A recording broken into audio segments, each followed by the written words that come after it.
Yeah, so I started, there's renren.com, which my co-founder, he's not here right now, he's the co-founder of Renren. Mm-hmm. And he and I worked at the original Renren back in the you wrote the 90s. Setting you or your LinkedIn's like 1.0 something. Yeah. So and there was the co-founder of that was a guy named Robinson.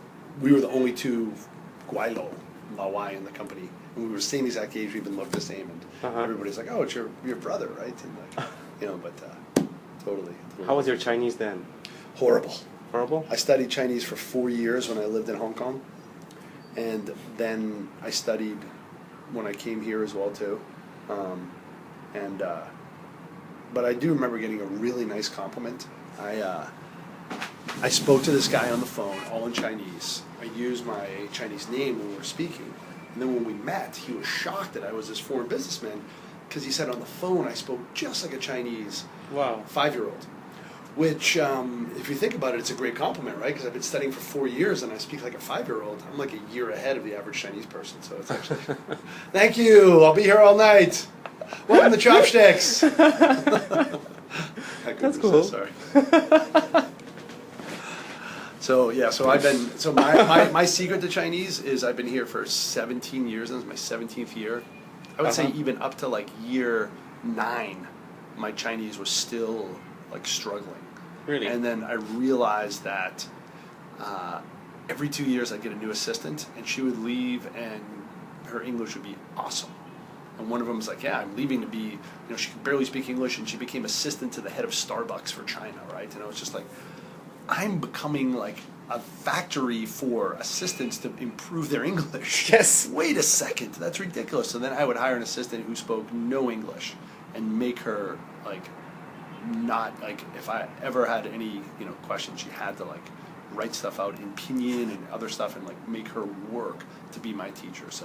And that was your English, your Chinese. So that was when it took a flip, when we just had to do everything in Chinese. And if I didn't understand something, I'd be like, okay, Shamisa, okay, write that down. Shamisa, write that down. And then she would come back to me with an email in the Chinese character, the pinyin, and then the English meaning.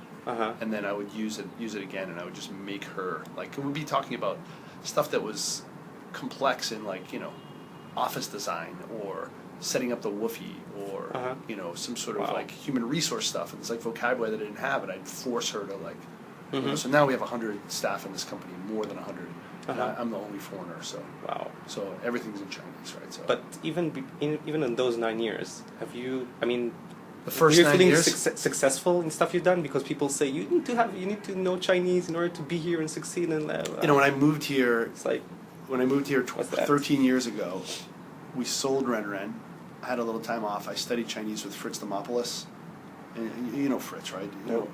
Fritz is far and away the most successful foreign entrepreneur in China in the tech space, like head and shoulders above everybody else. He had a company called Xiaowei, Brave Shark, which he sold to Tom for $20 million. He was a consultant to NetEase when their stock was at 60 cents, and he sold everything at $70. Wow. $6 million for a short term there. He's done this other consulting, and then he started Qunar. So every month we would have breakfast, talk about stuff, and he's like, I get this idea flapping around in my head, and I pinned it on a piece of paper like a butterfly, and like, this is, so I'm going to start, search is hot, and the biggest category in search, of course, is travel, because you travel is orders of magnitude bigger. Like, there's no way you spend more, on search. You spend more money online than travel. There's like nothing even that comes close, right? We've all spent tens of thousands of dollars buying stuff travel related, but if we spend even single $1,000 on other stuff, software or clothes or whatever, it's we think about it every time we purchase it, but we travel every year somewhere. But then like travel, like buying like big ticket purchases online all the time, rental cars and airplane and trains and hotels, right? So he started Qunar, and so he and I studied Chinese together in 2001 at this one place, and I kept at it really, really hard, and he admittedly never did. His Chinese is, I'm not, I have immense respect for the guy. His Chinese is not anywhere near, I would say, even proficient, never mind fluent, and yet he is far and away the most, like head and shoulders above everybody else. So really, should you speak Chinese? You know what? If you're very operational, you have to.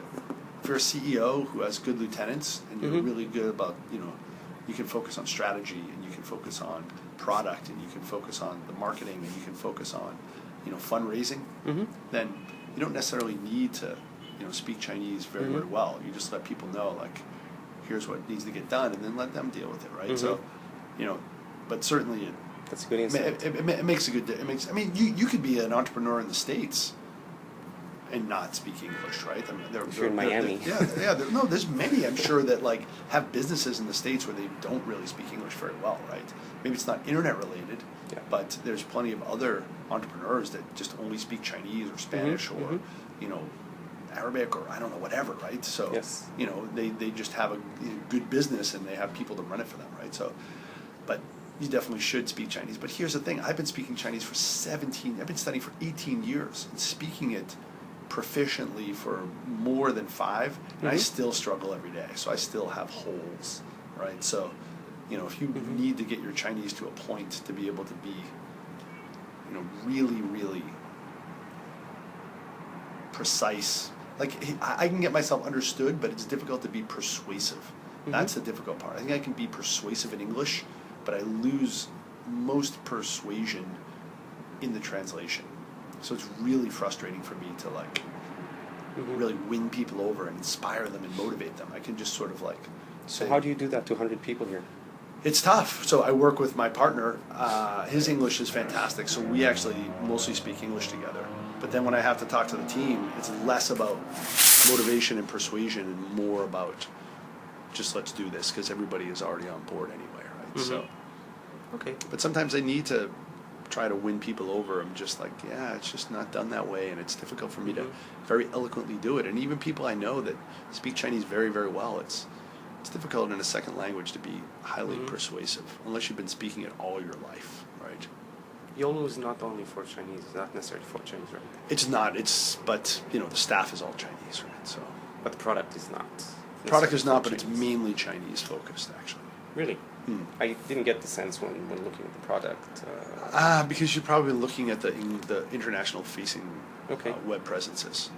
But I can tell you a little bit more about that after if you'd like, or I don't know however you want to take the direction of this. I've already been blathering away about language, but go ahead, shoot. I wanna first know what was your most interesting thing you've done in those 17 years that you think, I mean, from your experiences, because you've been all over the place, from what I've seen. So all over the place, meaning you've done a lot. And you've got a couple of ventures already. I don't know this one. Sure. So this is my fifth. This is my fifth startup. Okay. It would be really nice if you got a special sort of credit in your bank account for the number of startups you did instead of actually, the quality versus quantity. I've had 3 liquidity events as a founder. I've had one. I'm shutting one company down right now. And then this one is still active, so I'm feeling pretty good about this one. But who knows, right? Every day, just even keel, just keep it going. But I feel like this is really kind of lightning in a bottle. I've had another 3 liquidity events as a executive in a startup company that have gone public. Or been acquired or been acquired, and I've had another 4 liquidity events as a investor or / advisor as well too. And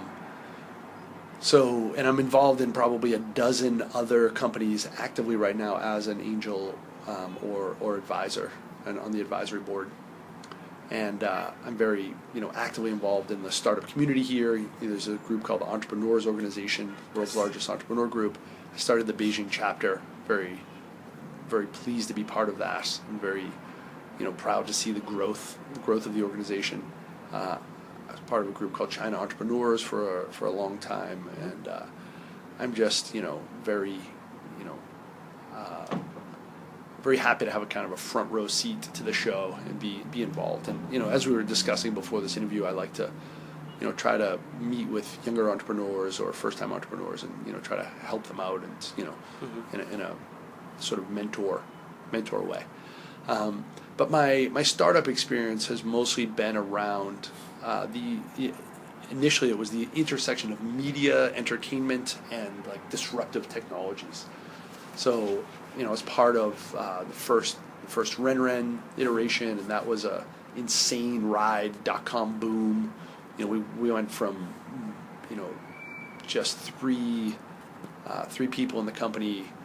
Within 9 months, we had raised $37 million.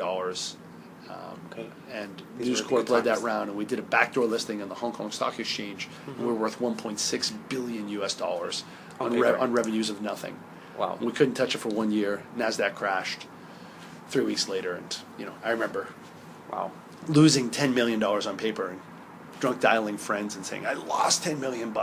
I'm a player! Right? Just going back to my crappy apartment and still having student loans and debts. But hey, on paper, I was down $10 million, right? I was still up a few million, right? And then I hope you paid them by now. Yes. and then I moved up to Beijing with the company, and we kept growing. We grew to 400 staff, and we had offices in New York, Silicon Valley, Beijing, Shanghai, Hong Kong, Singapore, Taipei. And then within 10 months, we shut down the offices in New York, Silicon Valley, Beijing, Shanghai, Taipei, and Singapore. And then we were down back to 3 people again, and then we all laid each other off. And but that was a great. We actually got acquired, and we got to exit. And then from there, I started my first company. It was a mobile gaming company called MIG, and I stayed on that gaming trajectory, more or less for the next decade. And MIG was an interesting ride. I was incubated inside of PricewaterhouseCoopers Consulting. They had an incubator there. It was called Incubator back then. And they gave us office space and seconded people to us and gave us some funding. And then we merged the company, and then we got acquired by Glue Mobile, NASDAQ listed company, for $40 million in cash, which is a very nice exit as a founder. The actual economics are a whole other story, but I just read an article yesterday that a company that was founded in the late 90s got sold for $82 million, and the 5 founders split $36,000. With the smallest one getting $99. But whatever, every time you go into battle, you get, cut, and you get scabs, and you get calluses, and it's just like armor that builds up, so that every time you go back into the arena, you just have that, shield to protect you. And it's not that 18 years. It's not to say that you still can't get pierced or still can't find new things, but at least you learn which mistakes you shouldn't try to make again. And every time I make new mistakes, and then I became an executive at a company that was still a startup, about 100 people. And 6 months later, we listed on NASDAQ. We were the first company globally to list on NASDAQ in the mobile entertainment space. We raised $87 million, and we grew to 1,000 people. And I was the last Lao Wai standing. It was a very, very interesting ride. Big takeaway from there: Chinese employees, awesome.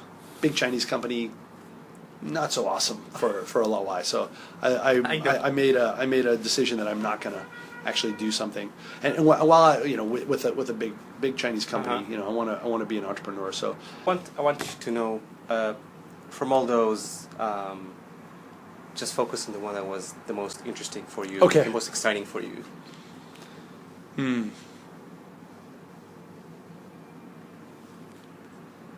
mean, this startup right now is certainly far and away the most interesting and exciting. I think, as I mentioned before, after Linktone, I started that company on the side, and that ended up getting sold to Tencent last summer. It was an outsourcing company. Tencent QQ, biggest internet company in China, and after that, I started a company with some Italian investors, and I built it up around the region. I did stuff in, I started up offices in Delhi and Indonesia and Sydney and Taipei and, Hong Kong and all around China as well too. And then I started a company called Cookie Panda, which was doing mobile social games on Flash and then HTML5. And then I've started this company, Youlu. And I think each one I learn a little bit more. And one thing I've learned is that, I mean, I've learned many things, but is that it's better to make something that is a, must-have than a sort of nice-to-have. Mm-hmm. So I was making games before, which is very cyclical, kind of hit-driven. Yeah. If you can really get a great game hit, then that's terrific. But it's really difficult to consistently do that. Mm-hmm. So now I'm focused more on creating utilities, something that is really addressing a pain point. Mm-hmm. So, for instance, hey, did you take your vitamins? Oh, no, I forgot my vitamins. I forgot them for the last week. It's like, how you feeling? I feel okay, I guess, but I should really start taking my vitamins, right? But you have like a horrific headache, or you have some sort of, We're going to talk about my startup after this. Great. You have like exactly on this domain. You have knee pain. Oh my God, did you take an aspirin? No, I didn't, but I want some aspirin. I need that pain pill right now. So I'm in the business before of vitamins, but now vitamins are candy. Now I really try to make pain pills. So this company, Youlu, is literally in Chinese, like friend list, friend record, 朋友的友，通讯录的录。通讯录 is like address book, 朋友 is friend. So the original vision was, and I started this company with my former colleague, who was the co-founder of RenRen. He was the COO, CTO, with Joe Chen, who was the CEO. And they grew RenRen, to 1,200 staff and 3,000 servers, and they raised $460 million in funding and had 100 million users. Mm-hmm. Now it's listed in the New York Stock Exchange. And Facebook of China, sitting on $1 billion in cash, and I think at 1.5 billion market cap.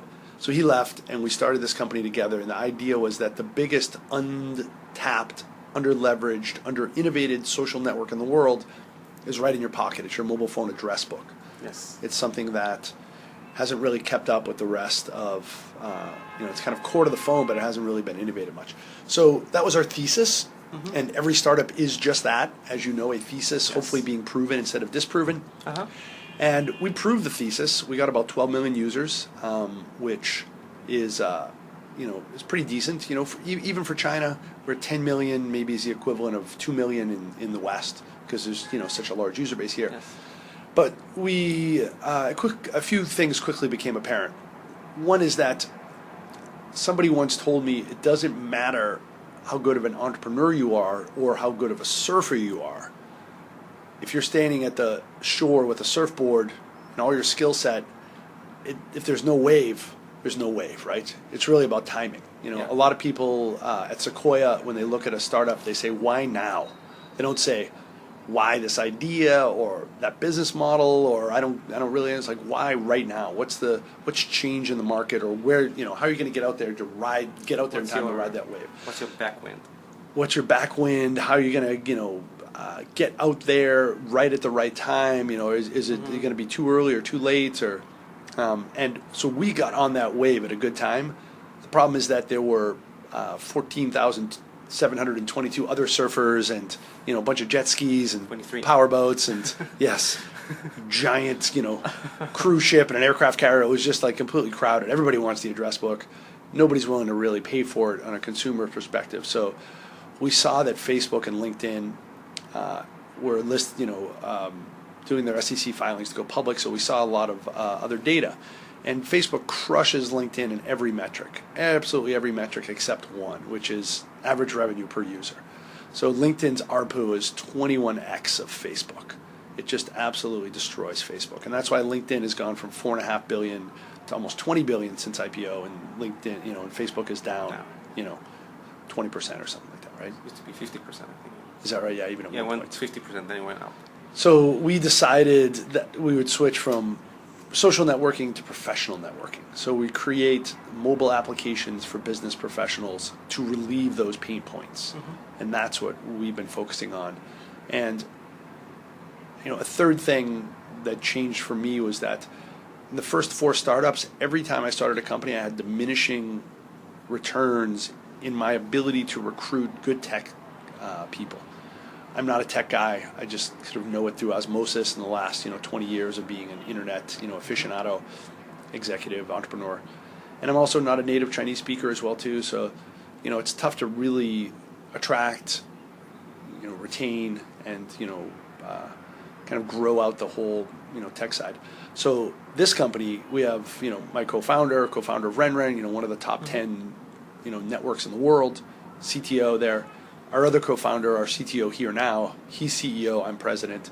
The CTO is the guy that did the Sogo Pinyin input method, which is the leading way that Chinese people write Chinese on their phone through Pinyin, and it's in 125 million devices, I think, now. So he's a real, tech badass. So when you have two really, really strong guys, arguably two of the top 25 tech guys in the mobile space in China on the same team, then we've been able to have outsized, returns and success in attracting, retaining, and I love Steve Jobs when he talks about getting A players, this whole top grading philosophy. If you get A players, then they attract A plus and other A players, and you get B players, then they attract B minus, and the B minus attracts C plus, and the C plus attracts C's, and then Steve Jobs calls it the bozo explosion, where it just completely unravels, and you just have a bunch of underperformers on the team.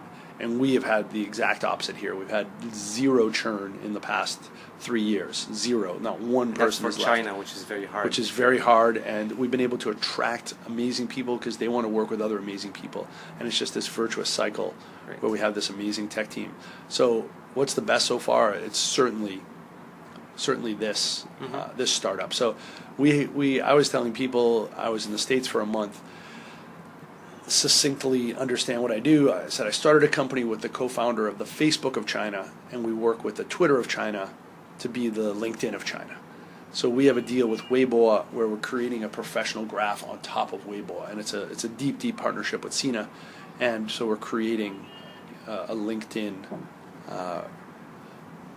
sort of resume directory and human resource utility right on top of Sina Weibo.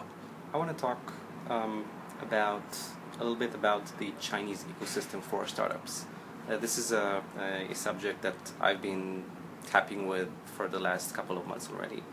Not that only we're in China, but I know the foreign entrepreneur community very well, and also some of the Chinese entrepreneur community. And what I see is that these are actually two separate ecosystems. And I don't know if you've seen any of my lectures or talk about this or presentation, but so these are two separate, and they don't interact with each other, and therefore it's like supporting two weaker ecosystems instead of one. Now, this is my view and my opinion on that, and I'd like to know what you're thinking about it, as obviously, I mean, you're longer here than I, and you're speaking better Chinese, and you have one of the top 25 internet people here. Yeah, so I'm in the Chinese ecosystem about as deeply I'm trying to make those two as I can get. Talk more. But I'm also pretty deeply in the foreign entrepreneur ecosystem as well too. And, I think you're one of the only people who are really deep on both. Perhaps no. I think there's a few others, and it's not any sort of badge of honor or tooting my own horn. I think it's just that I'm too stubborn and dopey to give up and move on, right? So I still have my challenges certainly in trying to and really I'm a co-founder of this company, but my secret power, my superpower that I bring to the table is that I take this kung fu ball of power that is just made here in China, and then whoosh, I push it out to the rest of the world. So I've been, in a way, marginalized to basically be the, Lao Wai guy, the Lao Wai Guanxi, the guy who's got the connections outside of China. And it's a position that, I'm best suited to do, right? I also get involved, of course, in strategy, product, fundraising as well. But it's, you can say that I'm either marginalized or that I'm optimized, and I prefer the latter, right? There is a bit of a rift, I think, a chasm between both ecosystems, and I think there's a few reasons for that. I think number one is that the Chinese market has been very inwardly focused since day one. I showed up here in '96, and there was no internet. There was 50,000 people. There were government academic workers. There was no ISPs. And every day since that first ISP is launched, every day there's been more and more people coming on the internet and the mobile internet. So the Chinese market has just grown, unabated since then. And so there's plenty to bite off here. And so I think there's plenty of Chinese companies that focus inwardly on China, and they're very, very Chinese focused and not very international. So you're saying it's like there's so much they don't still need to go. Yeah, they're not as incentivized to go abroad, but I think that's changing rapidly, and I'll get back to that. And I think a lot of big internet companies have come into China, and it is like the cave from Indiana Jones. You go in there and there are just dead bodies everywhere, and everybody's going for that gold prize, and people have just like died in so many different ways. But to a man, everybody has died. Everybody. And Google can claim that they rode out on a white horse of democracy and freedom, but they are full of shit. They're not here. They're not here because they got their ass handed to them by Baidu. As did eBay. eBay bought the number one player here, EachNet, for $180 million in cash. And then Jack Ma said, "What's your VIG? How much do you charge?" "I'm going to charge nothing. Try to compete with that." And they're like, free is not a business model. And now Taobao is just, they got their asses kicked. And everybody asked me about the government and all the, both the censorship and the sort of limitations, and also the administrative / bureaucratic overhead. And that's an even playing ground. Everybody has to deal with that. Everybody that comes in here gets crushed by I've said this before in an interview, gladiatorial ferocity of competition here.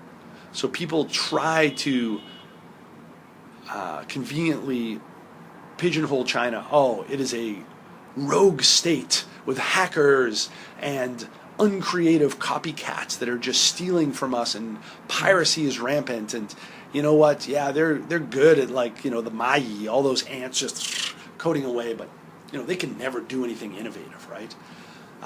What do you think about Chinese creativity? So I think up to now there really hasn't been as much of a need for that innovation, because there's so much low-hanging fruit of just being able to just take existing ideas and execute them here in China, right? But there still has been, look at what Jack Ma's built with Alibaba. I think that's definitely the most sort of innovative company, even though it does have some copycats. And look at Tencent. Tencent has really made the whole virtual items economy, really, really viable. Way before Facebook or Zynga even looked at it. 90% of their revenue comes from that. So the whole sort of copycat thing, it's a circle of life kind of market stage. The Brits stole porcelain and tea making from the Chinese. And then in the Industrial Revolution, the American... Yes. Sure, so as far as this whole circle of life, stage of market, the Brits stole the secrets for making porcelain and curing tea from the Chinese. And then in the Industrial Revolution, the Americans stole tons of secrets on industrial, revolution, inventions. And they took tons of books that they never paid any, fees for at all. And they just brought those, right to the U.S. And sure, are there Chinese now stealing some ideas for, copycatting? Yeah, and then next it's going to be the Africans, stealing from the Chinese in the next generation, right? And the fact is that I think this whole innovation thing is kind of overplayed. Google was really late to the search game, right? They were not the first search engine. They did it in a different way. They sort of reverse engineered how people did links, but that they got it right. Facebook was very, very late. They did it in a different way as well too, right? And there's tons of sure, maybe something like Twitter is sort of an innovative approach and how to do things, but even that sort of short messaging already existed, and there's a lot of sites that are worth a lot of money, but aren't necessarily the most innovative. Chinese people can be extremely creative and innovative when it comes to business models, and when they're forced to do stuff creatively as well too. Look at manufacturing. I think Chinese people, the way that they're running factories and doing high-end manufacturing now, it's extremely innovative and creative as well too. So, And so you're saying they have areas of innovation that sure, yeah. I mean, and foreigners have different fields of innovation that they're good at, and the Chinese are good at perhaps. But I think if it may be broken down across what they're doing the most. I don't think a lot of this manufacturing that's done in China is even done in the West as much anymore. So China is going to be able to become more innovative and creative in those regards. People talk about the school system here with rote learning and the whole society of collective society, and you're not going to think innovatively. Perhaps I don't know as much about that, but on a whole sort of sociological helicopter perspective. But I know this is that how many people do you really need to be incredibly innovative to really make a difference, right? Is everybody that work at Apple incredibly innovative, or people just talk about Steve Jobs, right? They just talk about one guy. So how many people do you need in China when you have billion people? Yeah, so there are enough innovative people. There's enough people to pull it off. Be like China sending people to the NBA. That's ridiculous. Wow, one of the biggest guys in the NBA, Yao Ming, just because statistically you're going to have a really really tall person who's pretty skilled, right? So I think China will start to have more and more innovative people. But in any case, right now, the one thing that China is really, I think, leading in is their ability to compete ferociously. And I think that's the one thing that doesn't really get much press. And now the Chinese internet is starting to reach a point where every incremental user is kind of bringing down ARPU because, I think most of the major cities are pretty saturated. So I think large internet companies are starting to look, at Indonesia, at Japan. That's starting to happen, and I think that's going to be the big wave in the next 2 to 5 years. And a lot of smaller companies in China are piggybacking off of the Apple Store, piggybacking off of Facebook, off of other platforms. And people would be surprised how many of those, games and apps are actually originating from China. And so I think in a smaller way, in a larger way, and then I think you're going to see a lot of Chinese companies buying international companies. But so basically there is this bifurcation just because China is a really difficult market to crack if you're a foreign entrepreneur, right? But there's another reason to be in China. Either you have a large company in Silicon Valley.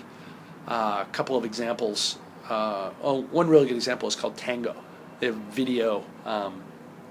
mobile video company, and they have a 20-plus person R&D team here in Beijing.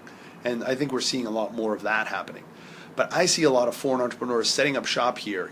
China's just a market, or maybe even one of the smaller markets, and they just use China as kind of an engine because a lot of people here are very well versed in mobile phone, application development. So you can get, decently skilled people at a reasonable cost, and also bring in other international developers to come here and create stuff. So I'm seeing that in the mobile space, in the gaming space, even in some other, there's a company called Guest Ops, which creates back end for guest operations for hotels. Started by 2 foreign guys, but with a pretty strong Chinese team. I was on the advisory board for a company called Balanced Worlds, for partners, all foreigners. Team all Chinese, 90%, 95% Chinese. They just got acquired by Kabam recently. So I'm seeing a lot of that happening, just because China is an attractive place, but yet it's still difficult to crack, as a foreign entrepreneur, unless you're somebody like Fritz Demopoulos who started Qunar. Then he's a sort of outlier, the exception that proves the rule, I guess, right? But before he started Qunar, he was like. He was already a very successful entrepreneur. But I think he's the kind of guy that in any place, any era, he could probably be successful because he has just this core business acumen. It just happens to be in China. And now he's probably focused his, energies in maybe some other markets. So do you think you've done things different than other people who just come here and hope to make up the bucks or something that was... Have I personally done stuff differently? You've been here a long time, so that's a good answer. But except of that, if there are an entrepreneur have to be here 17 years in order to succeed, or to I think that's actually the thing that I realize is that it's not that you have to be an entrepreneur for 17 years in China to succeed. Is that I think you have to be an entrepreneur for probably 20 years before you can on average to really see success. I mean, there's this incredible winner's bias and this incredible echo chamber in Silicon Valley that shows, the guys from Instagram that pull it off within 2 years, or some sort of 18-year-old entrepreneur that really, or 13 years old, or whatever, and that's great. And I think it's interesting. Just like people that win the lottery get a ton of press, and the fact is that there's millions, tens of millions, of people behind that actually made them successful, right? Recent study shows that most entrepreneurs are actually more entrepreneurs are between the age of 40 to 60 than they are between the ages of 18 to 38, and that it takes time, right? The default setting for a startup is failure, right? It's like you are going to fail, most likely. Most likely you're going to fail, and not just fail, but fail in such an all-encompassing, magnificent way that it is just almost unfathomable to the people that actually start companies, because entrepreneurship has become so sexy. And it kind of reminds me when I lived in LA, and people are like, what do you do? I'm an actor. Oh, really? You're an actor? Which restaurant? Right? Because you can be an actor, right? Anybody can be an actor. I'm an actor, right? Yeah. Have you acted yet? No, but I'm an actor, right? You can just say you're an actor, right? And you could have I have one commercial, or I have this, Then I'm an expert. Yeah. Or no, maybe not an expert, but you're in the game, right? You're an actor, right? There's Leonardo DiCaprio / Mark Zuckerberg entrepreneur, and then there's and that's not to say that early stage entrepreneurs are should be discounted. I'm just saying that the ticket to get in is really, really, really low, right? And the fact is that anybody can sort of say they're an actor or an entrepreneur, but to actually be able to be successful is a whole nother thing. And I think there's too much attention being paid to these outside successes, and not enough attention being paid to how actually unsexy it is, right? It's a lot of, hey, I'm doing these auditions, right? Nobody likes to do auditions, right? It's like I did, 142 auditions, and then finally I got my break, right? So there's it's an extremely unsexy, difficult slog with a lot of, uncertainty that I think, takes a long time, right? I've had 10 liquidity events over my career, but, by any measure, it's like, wow, that's great, except is it really great? I don't know. Like, what really defines success for somebody? Some people could sell their company and actually do decently financially, but then they feel like they've sold out, right? Or somebody could sell their company and do decently financially, and they feel good about it, but then the company gets killed by the acquirer. Is that a success? I don't know, right? So do you feel successful? That's not my question. Or you could sell a company and the company gets sold for a lot of money and you don't do well successfully, but the investors do. Like well. The $99 that. Yeah, sure. Or you sell a company and you do well successfully, but the investors don't do well. Now the investors are unhappy, right? I don't know, that's like the. Or you sell a company and everybody just kind of gets their money back, but you sold a company, right? Yeah. It's what really defines success? Even I'm not even sure about that. Even after the more liquidity events that I go through, the more I'm questioning what really even defines success, or really is it about creating a business that you feel good about every day and that's challenging and you're adding a lot of value to users, right? I met the founder of Meetup in New York a few months ago, and he has a 20-year vision. He's like, I need 20 years to kind of, to grow this where I want to grow it, right? And he's been at it, just about 10, I think, right? And so you're saying that you're not sure what success is, and also personally no, I think success is really up to the entrepreneur. I mean, you look at the guys from 37 Signals. Yeah.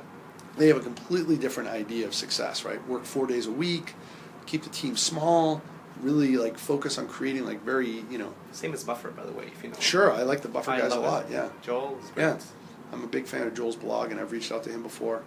And I met him in Tel Aviv. Oh, you did? Yeah, because he's been moving around a lot. I think he's in South but America now he's in Silicon Valley. Oh, he's in Silicon Valley. Yeah, now okay. they have a team about 8. So I mean, what is success, right? You really have to make that clear. And sometimes founders have different ideas for success, and that can cause a rift as well too. So are you feeling successful then? Am I feeling successful? I mean, it sounds.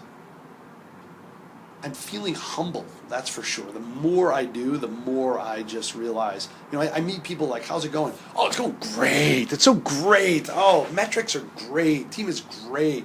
Market is great. It's all great. Isn't it just great, right? And then you realize, this is your first company, isn't it? Yeah, it's actually my first company. Actually not going so great. Mommy, make it stop, right? So I think I'm happy I'm in the game, right? And how's it going? Chugging along, right? Chugging along. I mean, there's some fable that I once read that I'm going to completely just bastardize and screw up, but somebody's telling, a story. It's like, yeah, how's it going? Oh, well, my barn caught on fire. Oh my God, that's terrible. Well, we'll see. And then they open the door and they let all the horses out. And all the horses survived. Uh-huh. Oh, that's great. We'll see. And then all the horses run away. Uh-huh. It's like, oh no, you lost all the horses. That's terrible. We'll see. And then the horses come back. Oh, a lot of the horses came back. That's great. We'll see, right? And his son's riding one of the horses and falls off and breaks both his legs. Oh my God, that's terrible. We'll see. And then there's a war that breaks out and they recruit all the young men. Uh-huh. But his son doesn't get recruited because both his legs are broken. It's like, oh, now your son is saved. That's great. It actually worked out all right. We'll see, right? So I think that's the thing that I've learned. I've been in crisis mode with so many startups. Like, oh my F and G, how can we possibly pull this out, right? And then I look back and I'm just like, yeah, it worked out, or maybe it didn't work out, but a lot of times it mostly kind of works out, right? So I think in a typical day you can have these wild swings, right? So I think the more you do it, the more you can sort of mitigate those swings by just going after a big market and putting together a big team and making sure you have enough money and making sure you stay focused on always shipping the product, and you can sort of level out those, make it more even keel, and have to throw out 12 million users and just go in a different direction if you need to, right? Uh-huh. Make those bold decisions and stay the course, right? So the question is, am I feeling successful? Yeah. We'll see. We'll see. Okay. It's been great. Thank you so much for that, and thank you for being our first interviewer. Awesome, my pleasure. And Shlomo for the win! Thank you. Thank you so much. My pleasure. Thanks a lot.